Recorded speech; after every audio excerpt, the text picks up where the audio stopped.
দেশের আলোচিত content creator Nuruzzaman কাফির বাড়িতে অগ্নিকাণ্ডের অভিযোগ উঠেছে। এর প্রতিবাদে পটুয়াখালী জেলার কলাপাড়ায় এক সংবাদ সম্মেলনের ডাক দিয়েছেন কাফি। মঙ্গলবার রাতে সোশ্যাল মিডিয়ায় এক স্ট্যাটাসে এ অভিযোগ করেছেন তিনি নিজেই।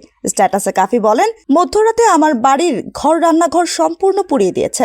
কোন দেশের জন্য, কাদের জন্য কথা বলেছিলাম, যুদ্ধ করেছিলাম এবং করছি, নিরাপত্তা পাইনি। সমাবেশের স্থান নির্ধারণ করা হয়েছে কলাপাড়া থানার পায়রা সমুদ্র বন্দর 0 পয়েন্টে 4 লেন ও 6 লেন সড়কের মাঝামাঝি হাইওয়ের পাশে।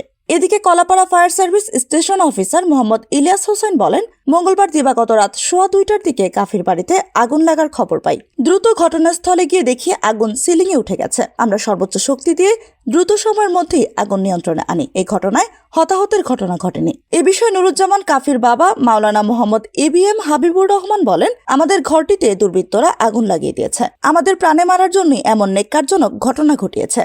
আমরা এর তদন্তপূর্বক বিচার চাই। যে যার মতো করে দরজা ভেঙে বের হয়েছি, কিছুই নাই, সব শেষ হয়ে গেছে।